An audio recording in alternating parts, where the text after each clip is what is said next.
ഒപ്പം അർജുൻ്റെ സഹോദരി ഭർത്താവ് ജിതിൻ ചേരുകയാണ് തത്സമയം. ജിതിൻ, ഈ തെരച്ചിലിൽ ഇക്കഴിഞ്ഞ ഒരു മാസക്കാലം ഏറ്റവും അധികം തവണ നമ്മളുടെ മുന്നിൽ വന്ന് സംസാരിച്ചയാളാണ്. അർജുനായി പ്രതീക്ഷയോടെ കാത്തിരിക്കുകയാണ് ജിതിൻ. ഇന്നിപ്പോൾ ഒരു മാസം തികയുകയാണ് അന്ന് ആ ദുരന്തം വിതച്ച മണ്ണിടിച്ചിലുണ്ടായിട്ട്. ഇന്നിപ്പോൾ അർജുൻ്റെ ട്രക്ക് എവിടെയാണ് എന്ന് നമുക്ക് കൃത്യമായി ഉറപ്പിക്കാൻ കഴിയുന്ന ഒരു ഘട്ടത്തിലേക്ക് ദൗത്യം എത്തുകയല്ലേ?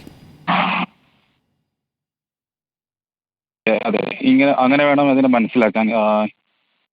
മിനിഞ്ഞാന്നത്തെ തിരച്ചിലിൽ നിർണായകമായ തെളിവുകൾ ലഭിച്ചതോടെ ആ ഭാഗം കോൺസെൻട്രേറ്റ് ചെയ്തിട്ട് അവിടെ ഒരു തിരച്ചിലിനാണ് ഇപ്പോൾ നേവിയും ഈശ്വർ മാൽപ്പെ അടങ്ങുന്ന സംഘങ്ങൾ ചെയ്യുന്നത്. തീർച്ചയായിട്ടും അതൊരു പ്രതീക്ഷ വെച്ച് പുലർത്തുന്ന കാര്യം തന്നെയാണ്. വണ്ടിയുടെ കയർ ആ ഭാഗത്ത് തന്നെയാണ് കൂടുതലായിട്ട് ഇപ്പോഴും നിലനിൽക്കുന്നത്. അതിന്റെ മേലെ ഒരുപാട് മരങ്ങളെല്ലാം ഉണ്ടെന്നാണ് പറയപ്പെടുന്നത്. അവർ പറഞ്ഞിരിക്കുന്നത് ക്രെയിൻ ഉപയോഗിച്ചിട്ട് നീക്കാനുള്ള എല്ലാ സാധ്യതകളുമാണ് ഇപ്പോൾ തെളിഞ്ഞുകൊണ്ടിരിക്കുന്നത്. ക്രെയിൻ ഉച്ചയോടെ എത്തുമെന്നാണ് മനാഫ് പറഞ്ഞത്. ജിതിൻ അറിയാൻ കഴിഞ്ഞത് എന്താണ്? അതെ, എനിക്കും അങ്ങനെയാണ് ഉദ്യോഗസ്ഥർ എന്നെ അറിയിച്ചത്. ഉച്ച ആകും എന്നാണ് പറഞ്ഞിരിക്കുന്നത്.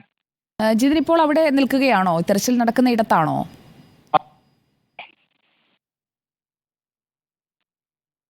ജിതിൻ, ഇടയ്ക്ക് സംഭാഷണം ഒന്ന് മുറിഞ്ഞിട്ടുണ്ട്. ജിതിൻ ഇപ്പോൾ അവിടെ നിൽക്കുമ്പോൾ ഈ വിവിധ ടീമുകൾ നദിയിൽ ഇറങ്ങിയിരിക്കുന്നത് നമുക്ക് കാണാൻ കഴിയുന്നുണ്ട്. ജിതിന് ഇന്നിപ്പോൾ നടക്കുന്ന തെരച്ചിലിനെ കുറിച്ച് എന്താണ് അവിടെ നിന്ന് കൂടുതലായി പങ്കുവയ്ക്കാനുള്ളത്? അവിടെ ഇപ്പോൾ നേവിയും NDRF-ഉം അതുപോലെ തന്നെ ഈശ്വർ മാൽപ്പയുടെ സംഘവുമാണ് ഇപ്പോൾ നദിയിലുള്ളത്. അവർ ആ തിരച്ചിലിന്റെ ഭാഗമായിട്ട് തന്നെ അവിടെ ഉണ്ട്.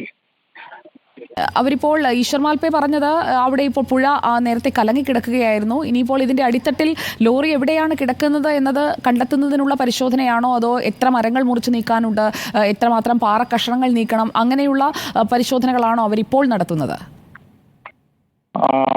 ഈശ്വർ മാൽപ്പയുടെ സംഘം അതിനാണ് അവർ മുൻഗണന കൊടുക്കുന്നതെന്നാണ് അറിയിച്ചിരുന്നത്. കാരണം ഈ ക്രെയിൻ വരുന്നതോടെ ഈ മരത്തിനിടേണ്ട ഹൂക്കുകൾ കാര്യങ്ങൾ അതെല്ലാമാണ് അവർ ചെയ്യുക എന്നാണ് നമുക്ക് അറിയാൻ പറ്റിയത്. അതായത് ഇനിയിപ്പോൾ തടസ്സങ്ങൾ നീക്കുക, ലോറിയുടെ പൊസിഷൻ നോക്കുന്നതിന്, അല്ലെങ്കിൽ ട്രക്കുണ്ടോ, ലോഹഭാഗമാണോ എന്നുറപ്പിക്കുന്നതിനുള്ള പരിശോധന ഇപ്പോൾ അവിടെ നടക്കുന്നുണ്ടോ ജിതിൻ? സോണാർ പരിശോധനയാണ് നടക്കുന്നതാണ് ഞാൻ മനസ്സിലാക്കുന്നത്. നേവിയുടെ ടീം കുറേ നേരമായി ആ ബോയ വെച്ച് അടയാളപ്പെടുത്തിയ ഭാഗത്ത് തുടരുകയാണ്. അപ്പോൾ ജിതിനെ നേരിട്ട് കാണാമല്ലോ. അവിടെ അപ്പോൾ അവർ ഈ ലോറി ഉണ്ട് എന്ന് കരുതുന്ന ഭാഗത്ത് അവർക്ക് മാനുവലായി അത് ഉറപ്പിക്കണമെന്നാണ് അവർ പറഞ്ഞത്. അപ്പോൾ അതിനായി വീണ്ടും ഒരു സോണാർ പരിശോധനയാണോ നടക്കുന്നത്? പരിശോധന തന്നെയാണ്. കാരണം അതിന്റെ എല്ലാ എക്യുപ്മെന്റ്സും അതിലുണ്ട്. സ്ക്രീൻ, ലാപ്ടോപ്പ്, മറ്റു ഉപകരണങ്ങളൊക്കെ ആ ബോട്ടിൽ തന്നെ ഉണ്ട്. അത് വെച്ചിട്ട് അവർ ചെക്ക് ചെയ്യുന്നതാണ് ഇവിടുന്ന് കാണാൻ പറ്റുന്നത്. ദൃശ്യങ്ങളിൽ അത് സംശയം, അതെ, ദൃശ്യങ്ങളിൽ എനിക്ക് ആ ഒരു സംശയം തോന്നി. അതുകൊണ്ടാണ് ഞാൻ എന്താണ് അവർ ചെയ്തുകൊണ്ടിരിക്കുന്നത്. ബോട്ടിൽ ആ ഒരു ഭാഗത്ത് തന്നെ തുടരുകയാണ്. ആ ബോയ അടയാളപ്പെടുത്തിയിരിക്കുന്ന രണ്ടാമത്തെ പോയിന്റ് രണ്ടിടങ്ങളായി അവർ കണ്ടെത്തിയിട്ടുണ്ട്. മാൽപ്പെ പറഞ്ഞത് അവിടെ നമ്മുടെ ലോറിയുടെ കൈ കെട്ടിയിരുന്ന കയറിന്റെ ഭാഗങ്ങൾ മണ്ണിനടിയിൽ വീണ്ടും കണ്ടു എന്നാണ് പറഞ്ഞത്. അപ്പോൾ ആ ഭാഗങ്ങളിൽ ലോറി ഉണ്ടാകാനുള്ള സാധ്യത കൂടുതലാണ്. എല്ലാ മരക്കഷ്ണങ്ങളും ഒഴുകി പോയിട്ടും ഉണ്ടാകില്ല. അതുകൊണ്ട് അവിടെ അത് ഉറപ്പിക്കുക. എങ്ങനെയാണ് ഇത് കിടക്കുന്നത്, നേരത്തെ ഒരു ചരിഞ്ഞു കിടക്കുകയാണ് എന്നൊക്കെയാണ് ഐബോർഡ് ഡ്രോൺ പരിശോധനയിൽ പറഞ്ഞത്. അപ്പോൾ അതൊക്കെ ഒന്ന് ഉറപ്പിക്കുന്നതിനുള്ള പരിശോധനകൾ അതാണ് നേവി ഇപ്പോൾ നടത്തുന്നതെന്നാണ് ജിതിനും അവിടെ നിന്ന് നോക്കുമ്പോൾ മനസ്സിലാവുന്നത്, അല്ലേ? വ്യക്തത വരുത്തുകയാണെന്നാണ് ഞാൻ മനസ്സിലാക്കുന്നത്. അവരെ ഏകദേശം ഒരു മണിക്കൂറിന് മേലെയായി അവിടെ തന്നെ അവരെ സംഘം നിലനിൽക്കുന്നത്. ഓക്കെ, ജിതിൻ, അക്കാര്യം കൂടി ഒന്ന് ചോദിച്ച് നമുക്ക് ഉറപ്പിക്കാം.